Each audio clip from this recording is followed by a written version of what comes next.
UPSC हम तो February 15 सुधा last date cut off date अच्छी और दिन है 5-7 दिन है मुझे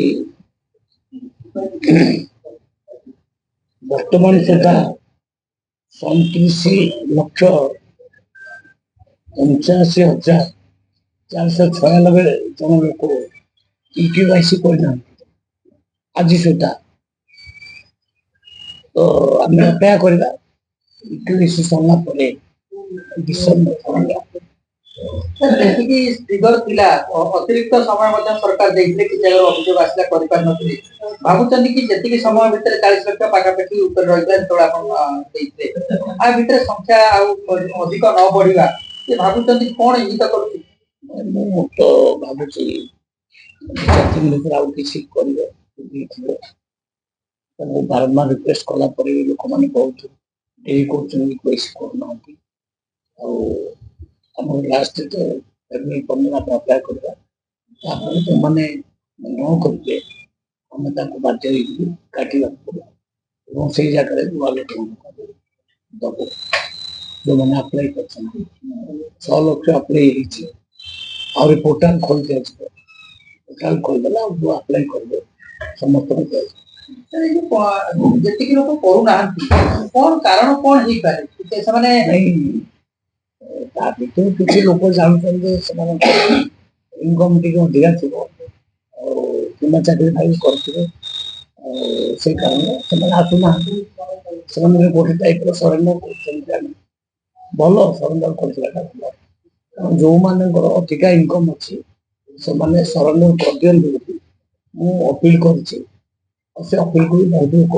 ମାନୁଛନ୍ତି ବହୁତ ବହୁତ ଧନ୍ୟବାଦ ତାପରେ ଏବେ ଗୋଟେ ରିପୋର୍ଟ ଆସିଛି ଇନକମ୍ ଟ୍ୟାକ୍ସ ଦେଇ କିଛି ବନ୍ଧୁ ସେମାନେ କାର୍ଡ ନେଇଥିଲେ କାର୍ଡ ଏଥିପାଇଁ ନେଇଥିଲେ ଯେ ସେମାନେ ମାନେ ହେଲ୍ଥ କାର୍ଡ ପାଇବା ପାଇଁ ସେଇ ହିସାବରେ ତେଣୁ ରାସନ କାର୍ଡ ନେଇଥିଲେ ହେଲ୍ଥ କାର୍ଡ ମିଳିବନି ତ ସେଥିପାଇଁ ସେମାନେ ନେଇଥିଲେ ସେ ବି ରିପୋର୍ଟ ଆମ ପାଖକୁ ଆସିছে ଆମେ ଅଧିକାରୀ ମାନଙ୍କୁ ସବୁ ତାକୁ ସର୍ଭେ କରିବା ପାଇଁ ଦେଇଦେଇଛୁ ସେଗୁଡାକ ମଧ୍ୟ ଥିବ ଆରାଉଣ୍ଡ ସେପଟ ସାଇଡରେ 7-8 ଲକ୍ଷ ଦେଇକି ଫାଇନାଲି ଜଣା ପଡିବ କେତେ କରୁଛି ଆବେଦନ ଜମା 6 ଲକ୍ଷ କରିଛନ୍ତି ସେପଟେ 8 ଲକ୍ଷ କାଟିବେ ଯୋଉ ହିସାବରେ ଆପଣ ଡାଇରେକ୍ସନ ଦେଇସାରିଥିଲେ ଯେଉଁମାନେ ହେଲ୍ଥ କାର୍ଡ ଦେଇଥିଲେ ତା ସହିତ 35 ଲକ୍ଷ ତ ଆଉ କେତେ ଲୋକଙ୍କୁ ସରକାର ପୁରା ପୁଣି ଥରେ କ୍ରାଇଟେରିଆ କରି କଣ କରିବେ ଏମିତି ସିଷ୍ଟମ ଅଛି ଆପଣ ଯେତେ ଖୋଜିବେ କିଛି ନା କିଛି ଭୁଲ ବାହାରିବ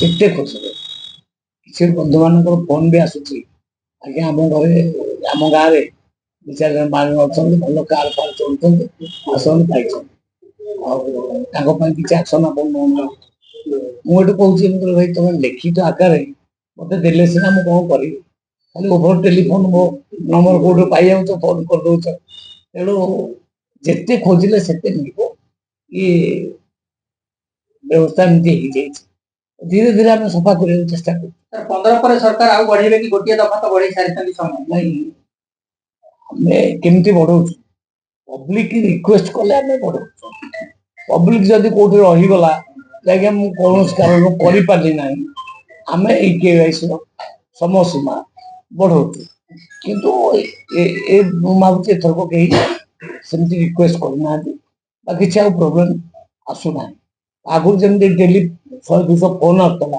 ଆଜ୍ଞା ଆମ ଏଇଠି ରହିଗଲୁ ବସିଗଲୁ ଆମେ କରିପାରୁନା ଆମେ ଗୁଜୁରାଟ ରହିଗଲୁ କି ଆମେ କର୍ଣ୍ଣାଟକ ରହିଗଲୁ ଆମେ କରିପାରିନୁ ସେମିତି ଆଉ ଫୋନ ବି ଆସୁନାହାନ୍ତି ମାନେ ପୁରା ସରିବାକୁ ବସିଲାଣି ଭାବୁଛି ସରିଯିବ 15 ଡେଡଲାଇନ ଫିକ୍ସ 15 ପରେ ଆଉ ପଡିବ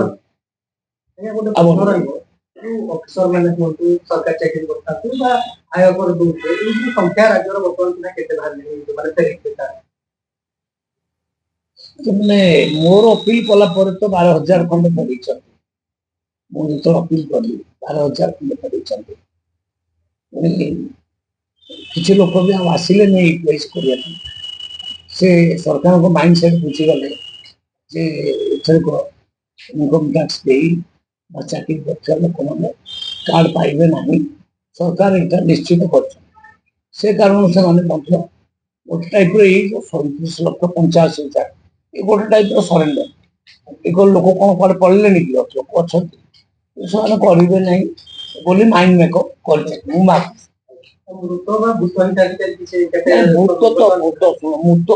ଭୂତ ହିତାଧିକାରୀ ମାନଙ୍କୁ ଜିଲ୍ଲା ମାଧ୍ୟମ ମୁଖରେ ସେମାନେ ଅଲରେଡି କାଟି ଦଉଛନ୍ତି। ସେ କାଟି ଦଉଛନ୍ତି, ସେ ଅଲଗା। ଭୂତ କାର୍ଡ ସେ ଅଲଗା, ସେମାନଙ୍କର କାଟି ଦଉଛନ୍ତି।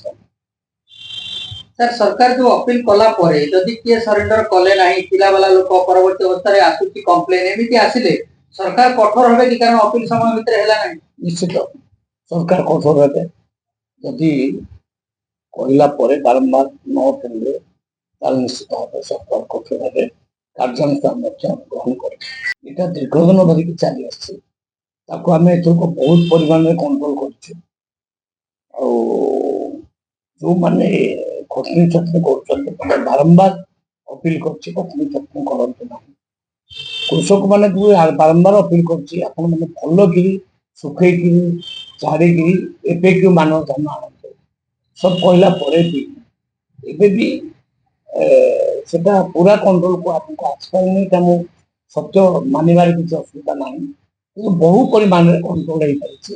ଅନେକ ଜିଲ୍ଲାରେ ବିନା ଖଟଣି ଛଟଣି ମଧ୍ୟ ଆମେ ପ୍ରୋକ୍ୟୁରମେଣ୍ଟ କରିଛୁ। ଆଉ ଯୋଉଠି କମ୍ପ୍ଲେନ୍ ଆସୁଛି ଆମେ ଇମିଡିଏଟ୍ ଆକ୍ସନ୍ ନେଉଛୁ। ମୁଁ ଏବେ ବି କହୁଛି ଖଟଣି ଛଟଣି କରନ୍ତୁ ନାହିଁ। ଆଉ ଡାଇରେକ୍ଟ କୃଷକ ଖାତାକୁ 3100 ଟଙ୍କା ଯାଉ, ଇଏ ମାନ୍ୟବର ମୁଖ୍ୟମନ୍ତ୍ରୀଙ୍କର ଇଚ୍ଛା ଅଛି। କୃଷକର ଫାଇନାନ୍ସିଆଲ କଣ୍ଡିସନ ବଢ଼େ, ଯାହାଫଳରେ ପୁରା ସମାଜ ଉପରେ ତାର ପ୍ରଭାବ ପଡ଼ିବ। ମୁଁ ଏବେ ଯାଇଥିଲି କଳାହାଣ୍ଡିରେ ବୁଲିଲି, ମଣ୍ଡି ବୁଲିଲି। ସେ ଭିତରେ ଜଣେ ବନ୍ଧୁଙ୍କ ସହିତ ଦେଖା, ସେ କରିଛନ୍ତି ଗୋଟେ ମୋଟର ସାଇକେଲ ସୋରୁମ। ମତେ ତାଙ୍କ ଆଡୁ ସେ କହିଲେ, ଆଜ୍ଞା ଏଇ ଫେବୃଆରୀ ମାସ ଭିତରେ ମାତ୍ର 100 ମଶାଲ ରୁମ୍, କିନ୍ତୁ ଏଥରକ 400 ମଶାଲ ରୁମ୍। କେମିତି? କାରଣ ହଉଛି ଆମେ ଆପଣ ଯୋଉ 3100 ଟଙ୍କା ଦେଲେ, କୃଷକମାନେ 1,00,000, 1.5 ଲକ୍ଷ 2 ଲକ୍ଷ ଅଧିକା ପାଇବା କାରଣରୁ ସେମାନେ ଆସିକି ମୋଟରସାଇକେଲ ବୁକ୍ କରିଛନ୍ତି ମୋ ପାଖରେ। ସତରେ ତାହେଲେ ଏଥିରୁ ମୁଁ ଗୋଟେ ଛୋଟ ଉଦାହରଣ ନେବି। ଏଥିରେ ଚାଷୀ ବହୁତ ଖୁସି ଅଛି, ଚାଷୀ ପକେଟରେ ପଇସା ଅଛି। ସେ ପଇସା ଯଦି ଆସିଲା ଚାଷୀ ପକେଟରେ, ସେଟା ବିଭିନ୍ନ ଦୋକାନକୁ ଯିବ, ବେପାର ବାଣିଜ୍ୟ ହବ, ଫାଇନାନ୍ସିଆଲି ସମାଜଟା ମଧ୍ୟ ପରିପୃଷ୍ଟ ହବ। ତେଣୁ ଏଇଟା ଯୋଉ ଷ୍ଟେପ୍ ନିଆଯାଇଛି 3100 ଟଙ୍କା, ବହୁତ ବଢିଆ ଷ୍ଟେପ୍ ନିଆଯାଇଛି। ଆଉ ମାନ୍ୟବର ମୁଖ୍ୟମନ୍ତ୍ରୀଙ୍କୁ ବହୁତ ବହୁତ ଧନ୍ୟବାଦ। ଚାଷୀମାନେ ତାଙ୍କୁ ସବୁ ଧନ୍ୟବାଦ ଜଣାଉଛନ୍ତି। ଆଉ ମୁଁ ବି ଯୋଉ ଜିଲ୍ଲାରେ ଯାଉଛି, ଚାଷୀମାନେ ବହୁତ ଖୁସି, ଧନ୍ୟବାଦ ଜଣାଉଛନ୍ତି। ତେଣୁ ଇଏ ଗୋଟେ ଭଲ ସମୟ ଆସିଛି, କିନ୍ତୁ ତା ଭିତରେ ବି ଯୋଉଠି ଟିକେ ରୋଗ ରହୁଛି, ଆଉ ମାନେ କିଛି ଲୋକ ଅଛନ୍ତି ସରକାରଙ୍କ ବାର ବାର କହିଲା ପରେ ବି ମାନୁନାହାନ୍ତି। ଆଉ ସେମାନେ ଆକ୍ସନ ନିଶ୍ଚିତ ଭାବେ